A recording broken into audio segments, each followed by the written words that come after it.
Ես առողջապահության նախարարը չեմ, բայց ձեր ելույթից հետո կարծում եմ իմ ելույթը տեղին կլինի եւ ընդհանրապես որ լսում եմ ձեր ելույթները, ես մի խոսքով դժվար է զսպելը ու ելույթ չունենալը, որովհետեւ գիտեք անընդհատ այդ մտքի հետ եմ պայքարում եւ անընդհատ լրագրողներին ինձնից հարցազրույց վերցնող մարդկանց պատասխանում եմ, թե ինչի ենք մենք րոպե մեկ խոսում անցյալից, ինչի ենք խոսում,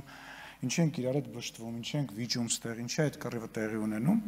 իսկ պատճառը ակնհայտ է, որովհետեւ դուք մնացել եք կեսկիսով չափ 1918-ից 20 թվականում եւ մնացել եք այն իրավիճակի մեջ, երբ որ դուք իշխանության մի մաս եք եւ ձեզ ամեն ինչ կարելի էր եւ հիմա ձեզ նյարդայնացնում է, որ դուք որևիցե բան չեք կարողանում անել, որտեւ քաղաքական գործիչը, որը որ այլևս լծակ չունի, դուք քաղաքական գործիչներ եք, որոնք ժամանակին լծակ ունեիք, հիմա դուք լծակ չունեք, իշխանական դուք տենց տվայտանքների մեջ եք, որտեւ ոչինչ չեք կարողանում անել։ Դուք քննադատում եք իշխանությանը, քննադատում եք վատ, դա էլ չեք կարողանում։ Դուք չեք կարողանում այդ քննադատությունը տեղ հասցնել, չեք կարողանում ձայն հավաքեք, դուք չեք կարողանում քաղաքական հաջողություն ունենալ։ Չի ստացվում ձեր մոտ։ Արդեն ակնհայտ է 5 տարին լրացել է, այս 5-6 ամսից ընտրություններ է, Տիկին Գյուրյանը գայիս ասում ակնհայտ է, որ դուք հաջորդ ընտրություններին չեք անցնել։ Ուզում հասկանամ, դաշնակցությունը անցնելու է հաջորդ ընտրություններին, որտեղից է այդ վստահությունը կամ ընդհանրապես դաշնակցությունը երբևիցե ամենամեծ ներկայությունն է այսօր ունեցել, այն էլ հույս դնելով եւ խաղաքարտ սարքելով են զոհերը, որոնք եղան պատերազմի ժամանակ են ատելություն բարձրացնելը եւ այլ։ Գիտեք ինչ, ներվայնացնում է, ջղայնացնում է, երբ որ մարդիկ գողը գողումա կներեք այդ բառի համար, գողը գորումա բռնի գողին այն պարագայում, որ ասենք ոչ այդ մարդուն ինքը որ մեղադրում է գողա եւ հանրությունը գիտի Եվ ոչ էլ գողրացողը դրա իրավունք ունի, դուք չեք կարող դատավորի կարգավիճակ ձեր վրա վերցնել, որովհետև դուք այնքան մեղքերի մեջ եք, ամեն անգամ, երբ որ դուք, Ռոբերտ Քոչարյանը, Սերժ Սարգսյանը մեզ ինչ-որ բաների մեջ մեղադրում է, հետո գալիս է ընտրությունները կրվում է, դա ի ցույց է դնում, որ դուք այնքան վատն եք, որ ինչի մեջ էլ մեզ մեղադրեք, Մեկը մարդիկ ասում են յախա են թափ տալիս կներեք այդ բառի համար, ասում են ով ուզում ալինի, մենակ սրանք չլինեն, դուք այդ գիտակցումը ունեք, կամ բանակցելու մասին եք խոսում, ինչ տուն, ինչ առանձնատուն, ինչ բանակցելու մասին եք խոսում, բա ուր է Ռոբերտ Քոչարյանը եւ Սերժ Սարգսյանը, մեռանք ասելով եկեք, բանավեճի եկեք, պատմեք այն ամեն ինչ, ինչի գիտեք, այն լուրջ դեմքի արտահայտությունով, որ ձեզ հարմար մարդկանց հարցազրույց եք տալիս, եկեք վարչապետ Փաշինյանին մի պատմեք, Ալենին մի պատմեք, չգիտեմ, մեր падգամավորներին մի պատմեք, թող գա Ռոբերտ Քոչարյանը, նստի ընտրված իդեպ ի տարբերություն իրան, ընտրված մարդու առջև եւ հայ ժողովրդին պատմի, թող չպատասխանի նույնիսկ բան վարչապետին, թող հայ ժողովրդին պատմի, ասի գիտեք ինչ, Ղարաբաղի հարցում այս հարցը սենց ա եղել, այս բանը սենց ա եղել, այս բանը սենց ա եղել, վախենում է, ես պնդում եմ, որ ինքը վախենում է, ընդհանուր առմամբ այն օրը գնացել էի միտեղ հարցազրույցի եւ հարցազրույցավարերը նես չէր, որ մեր աջակիցներն էին, հակառակը մեզ քննադատողներն էին, իրանք էլ են ասում են, այդ մարդը չի կարող գա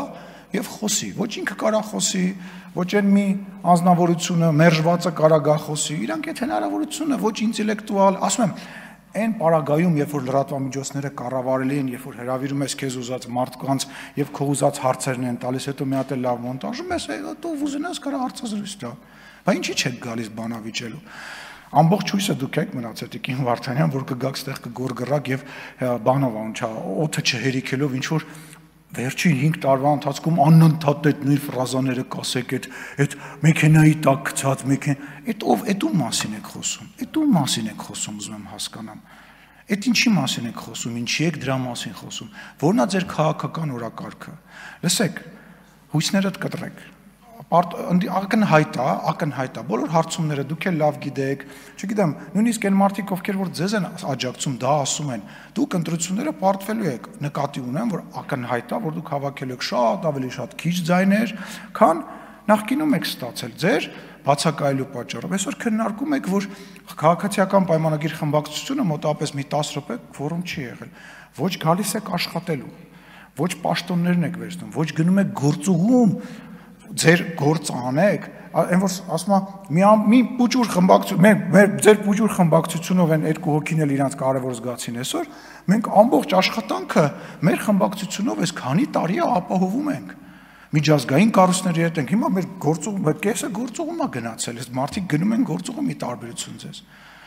Վերջացել եք, սպառվել եք ժողովուրդ։ Ձեր միակ փրկությունը այն է, որ մարդ ես մեկ էլ տեսար, համաձայնվեցիք եւ չվախեցաք եւ եկաք այդ բանավեճին։ Հա, իմիջիալոց։ Հիմա որ Կաբանը սկսվի, Քարոզարշավը սկսվի, գնալու եք ժողովրդին ասելու, գիտեք ինչ, եթե մենք երկրորդ, երրորդ տեղը զբաղեցինք, մենք գործի չենք գնալու, դուք ինչ եք աշխատավարձ ստանում։ Պրեմիա եք ստանում, ինձանից ուզում եմ հասկանամ։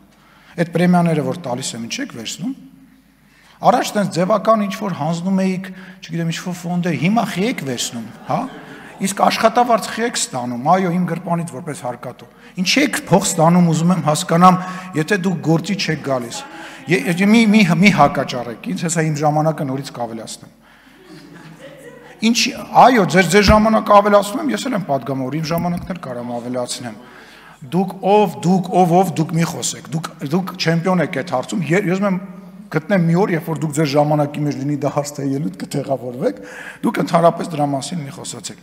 Գնացեք, բացատրեք ինչ եք աշխատավարձ ստանում։ Ես կարծում եմ, որ պետքա չստանաք, քան դուք մի ժպտացեք, դուք ընդհանրապես պետքա չէ, դուք պետքա միշտ տխուր լինեք։ Դուք պետքա մի նյարդայնացեք, ես հասկանում եմ շատ եք նյարդայնանում, որտեղ այն նավը, որը դուք լքեցիք, այնուամենայնիվ չխորտակվեց, այո, ես հասկանում եմ, որ լքում են խորտակվող, մտածում են, որ հետո այդ նավը չի խորտակվում, այն երկրորդը խորտակվեց, այդտեղ ուրախացեք, ես երրորդ ասում եմ, երրորդը թող հոբելյանական ամենահաջողը լինի, կամ չորրորդը դուք վստահ եմ ձեր ձևով էլի չեք խորտակվի, շնորհակալ եմ։